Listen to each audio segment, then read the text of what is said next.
రేపట్లో లోక్సభ ప్రారంభం. సభ ముందుకు 131వ రాజ్యాంగ సవరణ. 850కి ఎంపీ సీట్లు పెంచాలని ప్రతిపాదన. దేశం చారిత్రాత్మక అడుగు వేయబోతుంది. మహిళలకు మనమిచ్చే అతిపెద్ద గౌరవం. మహిళా రిజర్వేషన్ బిల్లుపై ప్రధాని మోదీ ట్వీట్.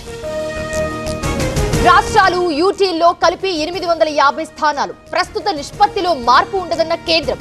దేశం మొత్తం 50% పెరగనున్న సీట్లు. తమిళనాడులో డీఎంకే నిరసనలు. డీలిమిటేషన్ బిల్లుకు వ్యతిరేకంగా ఆందోళన. నల్ల జెండా ఎగురవేసిన సీఎం స్టాలిన్. ఢిల్లీలో టీడీపీ మహిళా నేతలు. మహిళా బిల్లుతో రాజకీయాల్లోనూ హక్కు. మహిళా సాధికారత టీడీపీ నుంచే పుట్టిందన్న ఏపీ మంత్రులు. ఏ ప్రాంతాలకు బీజేపీ అన్యాయం చేయదు. అవగాహన లేకుండా విపక్షాల కామెంట్స్. కొందరు కావాలనే రాజకీయం చేస్తున్నారన్న డీకే అరుణ. డీలిమిటేషన్ బిల్లుకు కాంగ్రెస్ వ్యతిరేకం. 2029 ఎన్నికల కోసం బీజేపీ కుట్ర చేస్తోంది. అందరి అభిప్రాయాలు తీసుకోవాలన్న రాహుల్ గాంధీ.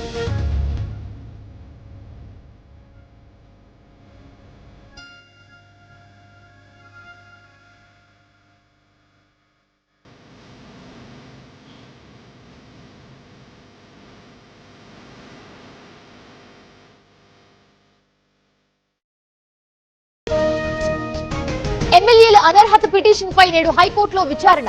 స్పీకర్ తీర్పును సవాల్ చేసిన బీఆర్ఎస్. స్పీకర్ తీర్పును రద్దు చేయాలని పిటిషన్. మైక్రో ఫైనాన్స్ కేసుతో నాకు సంబంధం లేదు. కొందరు కావాలని దుష్ప్రచారం చేస్తున్నారు. రమావత్ మధుపై చర్యలు తీసుకోవాలన్న మంగ్లీ. ఏపీలో జనగణన ప్రారంభం. 2 విడతల్లో నిర్వహణ. మొదటి దశ కింద బిల్డింగ్ సెన్సెస్. ఈ నెల 20న మేడిగడ్డకు రేవంత్ రెడ్డి. బ్యారేజ్ ను పరిశీలించనున్న సీఎం. ఏర్పాట్లను పరిశీలించిన కలెక్టర్, ఎస్పీ.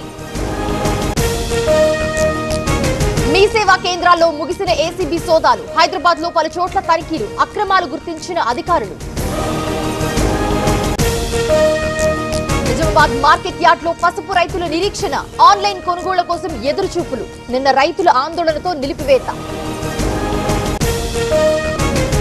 కడప జిల్లా వేంపల్లిలో కాంగ్రెస్ నిరసన. పేరుకుపోయిన చెత్త తొలగించాలని డిమాండ్. ప్రభుత్వ తీరుపై తులసిరెడ్డి ఆగ్రహం. తిరుపతి జిల్లా అడపారెడ్డిపల్లిలో దారుణం. స్థలం వివాదంలో వ్యక్తి హత్య.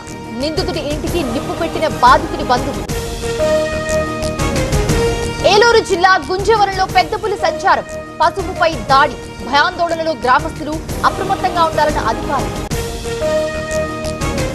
ఎర్రవరం ధనాలకొండపై గుప్త నిధుల తవ్వకాలు. 6గురిని పట్టుకున్న ఏలేశ్వరం పోలీసులు. ఆటో, జనరేటర్, కట్టర్లు స్వాధీనం.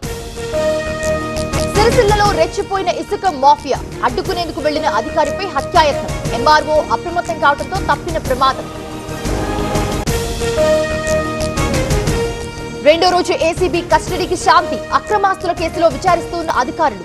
నేటితో ముగియనున్న కస్టడీ.